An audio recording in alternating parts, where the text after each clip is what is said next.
नमस्कार छात्रों, बीए प्रथम वर्ष भारत का इतिहास प्रारंभ से 1000 ईस्वी तक। इसमें अपन आज वैदिक संस्कृति एवं सभ्यता के जो अपना टॉपिक चल रहा था उसमें आर्यों की राज्य व्यवस्था कैसी थी उसके बारे में अध्ययन करेंगे।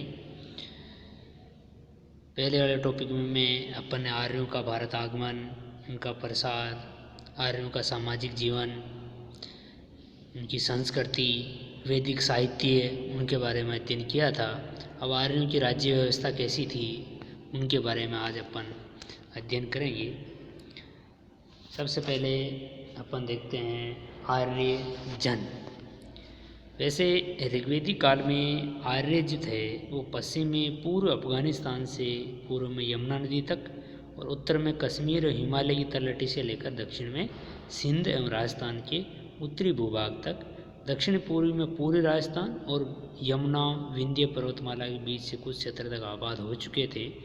वैसे संपूर्ण भूखंड पर आर्यों का ही अधिकार था, परंतु इन आर्यों की कोई एक राजनीतिक इकाई नहीं थी, इकाई के रूप में संगठित नहीं थे।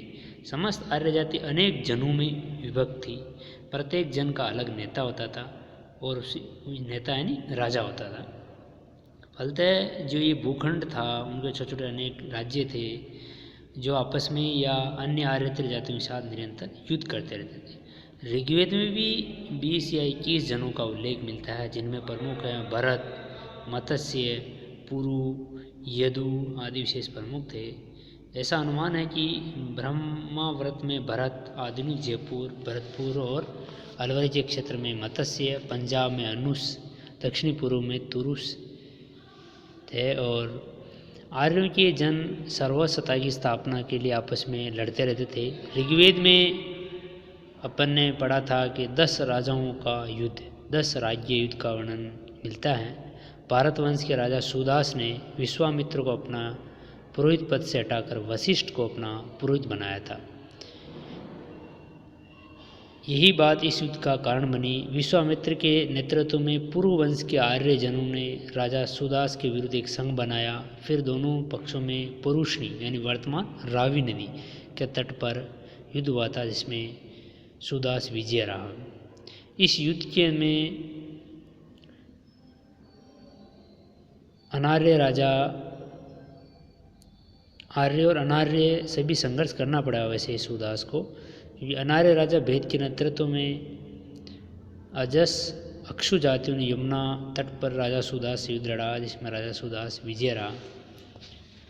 वैसे उत्तर वैदिक काल में ऋग्वेदिक काल के प्रसिद्ध जो पंचजन थे, पुरु, अनु, ध्रुव, यदु, तुर्वस, अपना गौरव खो चुके थे। पुरु और भरत जो जन थे वो संयुक्त हो गए थे और कुरु नाम धारण कर लिया था। कालांतर में कुरु और पांचाल जन मैत्री संबंध में बंध गए और फिर एक प्रमुख राजनीतिक शक्ति के रूप में उभर कर सामने आए। कुरु राज्य में आधुनिक थानेसर, दिल्ली, गंगा यमुना का उत्तरी भूभाग सम्मिलित था। कुरु वंश में परीक्षित, जन्मजय आदि महान शासक हुए हैं। इस काल में विदेह का राज्य भी काफ़ी प्रसिद्ध हुआ था। अब देखते हैं अपन आर्यों का राजनीतिक संगठन। वैदिक काल में आर्यों के राजनीतिक संगठन की मूल इकाई ग्रह या कुटुंब थी। आर्यों का कौटुंबिक जीवन बहुत ही सुसंगठित था। कुटुंब का बड़ा बूढ़ा जो सबसे ज़्यादा एज वाला होता था वह गृहपति होता था। कुटुंब से बड़ी इकाई ग्राम कहलाती थी। सबसे छोटी इकाई कौन सी? कुटुंब। कुटुंब से ऊपर ग्राम। एक ग्राम में कई कुटुंब बसे होते थे। ग्राम के अधिकारी को ग्रामीणी कहते थे। कई गांवों का जो समूह होता था उसको विस कहा जाता था। विस आजकल की जो तहसील के समान रही है। विस के अधिकारी को विसपति कहा जाता था, यानी कि सबसे छोटी इकाई कुटुंब, कुटुंब से ऊपर ग्राम और ग्राम का प्रमुख अधिकारी ग्रामीणी। कई गांवों का समूह मिलकर क्या बनता? विस। विस आज की तहसील के समान रहा होगा और विस का प्रमुख कौन होता? विसपति। कहीं विस मिलकर जन बनते थे। जन का अधिकारी गोप अथवा रक्षक कहलाता था। प्राय राजा ही जन का प्रधान अर्थात गोप होता था। जन से बड़ी इकाई राष्ट्र कहलाती थी। कुछ विद्वानों के अनुसार आसपास के राजाओं को अधीन करके सम्राट पदवी धारण करने वाला राष्ट्र का प्रधान होता था और उसकी अधीनता में जनों के विभिन्न राजा लोग शासन करते थे।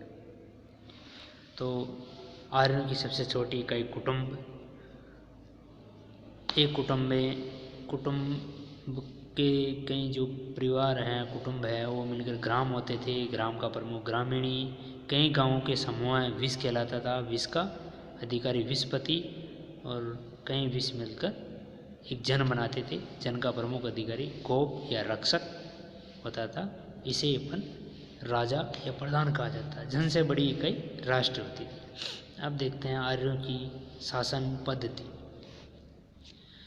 ऋग्वेदिक काल की शासन व्यवस्था राजतंत्रात्मक थी, क्योंकि ऋग्वेद में राजन या राजन्य शब्द का बार बार उल्लेख मिलता है। इसे स्पष्ट है कि उस समय आर्यों में राजतांत्रिक शासन प्रणाली प्रचलित थी और प्रत्येक जन अपने अपने नेता के अधीन, जो राजन्य कहलाता था, एक राजनीतिक इकाई रूप में संगठित था। वंशानुगत राज्य अधिकारी की परंपरा थी, अर्थात राजा की मृत्यु के बाद उसी का पुत्र या ज्येष्ठ पुत्र अथवा भाई का राज्य का शासक बनता था, परंतु राज्याभिषेक के पूर्व जनता की स्वीकृति लेनी होती थी। अब यह कहना तो बहुत कठिन है कि प्रजा की सहमति महज औपचारिक थी या वास्तविक। यह केवल औपचारिकतापूर्ण उनके मंत्रिमंडल से ऐसा लिया जाता था। ऋग्वेद में गणतांत्रिक शासन व्यवस्था का भी संकेत मिलता है, लेकिन यह कहना कठिन है कि ऋग्वेदिक काल में गणतांत्रिक शासन व्यवस्था अस्तित्व में थी अथवा नहीं। अब अपन देखते हैं राजा के अधिकार व कर्तव्य। आर्य कबीलों में राजा की पद की उत्पत्ति कब और कैसे हुई, ये तो विवादास्पद है। पर राजा राजतंत्रात्मक शासन प्रणाली में वैसे एक राजा की मृत्यु के बाद उसी का पुत्र बनता था। यानी वंशानुगत राज्य अधिकारी की परंपरा रही है। वैसे आर्य और अनार्यों के बीच में आपस में संघर्ष होते रहे हैं। ऋग्वेदिक काल में अधिकांश राज्य छोटे थे, परंतु राजाओं के अधिकार तथा सम्मान में किसी प्रकार की कमी नहीं थी। वह अपने राज्य का प्रधान अधिकारी होता था। उस राज्य की सभी शक्तियाँ राजा में केंद्रित होती थी। शासन की सुविधा की दृष्टि से वे राजकीय अधिकारियों कर्मचारियों को नियुक्ति करने का अधिकार, उनको पदच्युत करने का अधिकार अपने पास रखता था। न्याय के क्षेत्र में वह सर्वोच्च न्यायाधीश होता था। अंतिम अपील की सुनवाई वही करता था। वैसे राजा के अधिकारों पर कोई कानूनी अंकुश नहीं था, परंतु व्यवहारिकता में उसे अपने कर्तव्यों का पालन करना पड़ता था। अपने अधिकारियों से विचार विमर्श करने के बाद शासन संबंधी नीतियाँ तय करनी पड़ती थी और जन समितियों के विचारों का सम्मान करना पड़ता था। राजा के प्रमुख कर्तव्य थे अपनी प्रजा के जीवन और संपत्ति की रक्षा करना, बाह्य आक्रमणों से राज्य की सुरक्षा करना, अपने राज्य के विस्तार के लिए दूसरे राज्यों तथा अनार्यों से युद्ध करना, शांति काल में यज्ञों का अनुष्ठान करना, अपनी प्रजा की भौतिक एवं आध्यात्मिक उन्नति में सहयोग देना, गुप्तचर व्यवस्था का संचालन करना, अपराधियों का दंड देना, विद्वानों तथा साधु सन्यासियों का आदर करना और उन्हें आर्थिक सहायता देना, ये राजा के प्रमुख कर्तव्य थे। अब देखते हैं प्रमुख अधिकारी। शासन संचालन में राजा की सहायता के लिए कुछ प्रमुख पदाधिकारी होते थे। ऋग्वेद में जिन अधिकारियों का उल्लेख मिलता है उनमें प्रमुख है पुरोहित, सेनापति और ग्रामीणी। ये पदों का उल्लेख ऋग्वेद में मिलता है। जो प्रमुख अधिकारी थे, पुरोहित का पद बहुत ही महत्वपूर्ण होता था। वे राजमंत्री, पद प्रदर्शक, दार्शनिक योद्धा भी था। शांति काल में धार्मिक कार्यों में भी व्यस्त रहता था और युद्ध काल में अपना राजा की विजयता सैनिकों का उत्साह बढ़ाने के लिए देवीय शक्तियों का आह्वान करता था। सेनानी अथवा सेनापति राज्य की सेना का प्रधान होता था। युद्ध में सैन्य संचालन का दायित्व उसी का होता था। वो अपनी देख रेख में सैनिकों के प्रशिक्षण की व्यवस्था करता था। ग्रामीणी यानी गांव का मुखिया होता था। वह गांव में राजा का प्रमुख सैनिक और असैनिक अधिकारी था। वस्तुतः वह गांव की जनता तथा राजा के बीच संपर्क बनाए रखने का कार्य करता था।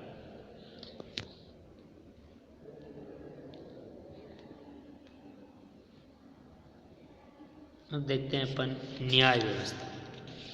ऋग्वेदिक काल में न्याय व्यवस्था, विधि संग्रह तथा विधि के क्रियान्वयन के संबंध में हमें पर्याप्त जानकारी तो नहीं मिलती है।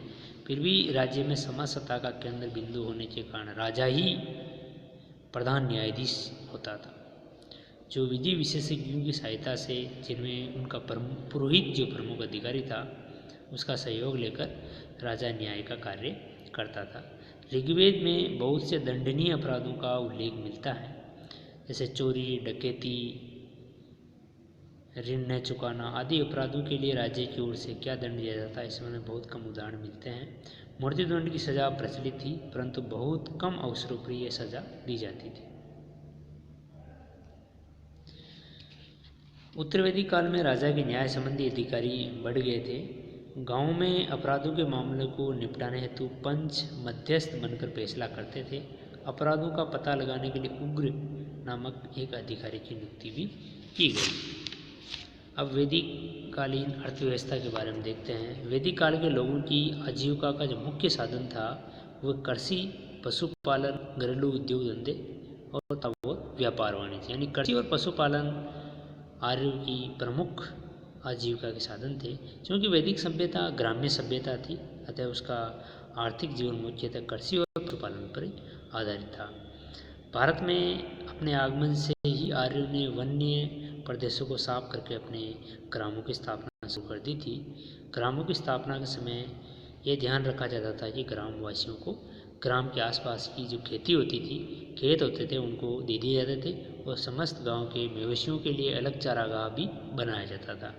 उस युग में खेत किसान की व्यक्तिगत संपत्ति समझ जाते थे, उन्हें राजा की संपत्ति नहीं बनवाया जाता। जो गांव है उसके किसान जो लोग हैं उनको जो खेत मिले वो उनके खुद के होते थे, ना कि राजा की संपत्ति। राजा खेतों की उपज में से कुछ हिस्सा कर, जिसको ऋग्वेदिक काल में बलि कहते हैं, कर के रूप में वसूल करने का अधिकारी था। राजा किसानों से उनकी कुल उपज का 1/6 भाग लेता था। इसकी अदायगी किसान अन्न की पैदावार के रूप में करता था। राजा किसानों को उनकी भूमि से बेदखल करने अथवा उनकी भूमि को छीनने का अधिकार नहीं रखता था जब तक कि किसान अनाज दे रहा है। ग्राम के चारों ओर के जो चारागाह होते थे, जो संपूर्ण ग्राम की संपत्ति होती थी, यानी गांव के जितने भी चारागाह हो वो संपूर्ण गांव की संपत्ति होती थी। गांव के सभी जो मवेशी होते थे उस चारागाह में चरते थे। धन्यवाद छात्रों।